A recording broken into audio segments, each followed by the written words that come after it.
पण ते हयात असतानाच आपल्या इस्टेटीची वाटप करतात मुलीला आणि मुलाला सारखा हिस्सा देऊन मोकळे होतात. पण त्यानंतर आपल्याच घरात त्यांना आश्रितासारखं राहावं लागतं. त्याचा एक अनुभव तुम्हाला म्हणजे ते संवाद त्यांचे सांगतो मी म्हणून की आप्पा स्वतःशीच बोलायचे. जगावं की मरावं हा एकच सवाल, या दुनियेच्या उकिरड्यावर खरकट्या पत्रावळीचा तुकडा होऊन जगावं बेश्रम लाचार आनंदानं की फेकून द्यावं हे ध्येयाचं लक्ष. त्या गुढाळलेल्या जाणीवेच्या यातनेसह मृत्यूच्या काळ्याच्या ढवामध्ये करावा सर्वांचा शेवट एकाच प्रहारानं. माझा तुझा याचा आणि त्याचाही मृत्यूच्या महासर्पान जीवनाला साडंक मारावा की नंतर येणाऱ्या निद्रेला कसा नसावा जागृतीचा किनारा कधी. पण त्या निद्रेलाही पुन्हा स्वप्न पडू लागलं तर इथेच नाही आहे. नव्या स्वप्नाच्या अनोळखी प्रदेशात प्रवेश करण्याचा धीर होत नाही. म्हणून आम्ही सहन करतो हे जुनं जागेपण, सहन करतो प्रेतांच्या निर्जीवपणानं अभिमानावर होणारे बलात्कार, अस्तित्वाच्या गाभाऱ्यात असणाऱ्या सत्वांची विटंबना. आणि अखेर तरुणेता कटोरा घेऊन आम्ही उभे राहतो खालच्या मानेनं आमच्या दाराशी. राजा तू इतका कठोर का झाला आहे? ज्यांना आम्ही जन्म दिला ते आम्हाला विसरले. दुसऱ्या बाजूला ज्यानं आम्हाला जन्म दिला तूही आम्हाला विसरतो. मग विस्कटलेल्या हाडाचे सापडे घेऊन हे करुणा करा. आम्ही तेरड्यानी कुणाच्या पायावर डोकं आदळायचं, कुणाच्या पायावर.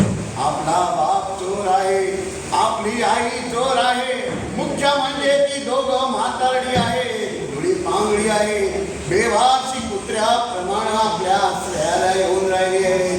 त्यांच्या तोंडावर गरीब आरोपाचं शेण फेकलं ते लाकडं करणार सरकार. या दिडदमडीच्या कटपुतळ्याच्या न्यायासनावर बसून त्यांच्या समोर इन्साफ मागण्याचीच नव्हे तर निरापराध करण्याची देखील माझी इच्छा नाही. कार्टे खोट सांग पण मी चोरी केली नाही. आप्पा मी चुकले, मला क्षमा करा. तुमच्या लाडक्या कोकळाला क्षमा करा. खबरदार चांडाणी ज्या शब्दाचा उच्चार करशील तर माझं लाडकं एक कोकणू होतं पण आता कुठं आहे ते. माझा भ्रम होता हे गोजीरवाण्या कोकरासारखी मुलगी होती, एक सशासारखा मुलगा होता पण खरं म्हणजे माझे ते कुणीच नव्हते.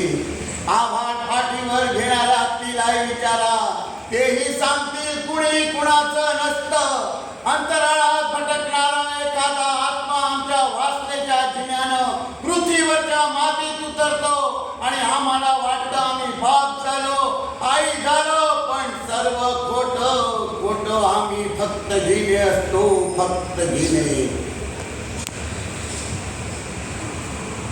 हो तुम्ही तरुणात म्हणजे तुम्हाला करता येतो फक्त सभ्भव माणसांच्या माद्यांची. पण तरुण आहेत कावळे, तरुण आहेत गिधाडं, तरुण आहेत रस्त्यावरची गाढवं आणि डुकरही, नरकातले सूक्ष्मदेह कीटकही मैथून करतात कीटकींशी आणि कीटकांची जमात वाढून मरून जातात कीटकांसारखे.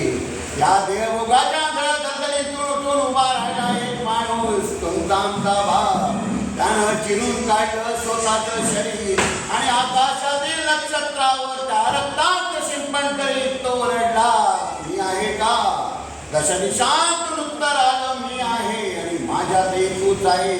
या आश्वासनाचा सोमरस घेऊन सूर्याच्या चक्रावर त्यानं कातून काढलं एक नवीन विश्व, ज्यात मरकटांची झाली माणसं, अक्षरांचे झाले मंत्र आणि स्वरांचं झालं संगीत. या जनावरी जीवनाच्या खडकावर उभं राहिलं विराट सुंदर देवालय, ज्यात माणसाला सापडला ईश्वर आणि अनिकेत ईश्वराला सापडलं घर. या बापाला विसरा, पण त्या बापाला विसरा तर पहाडामध्ये दडून बसलेली गिधाड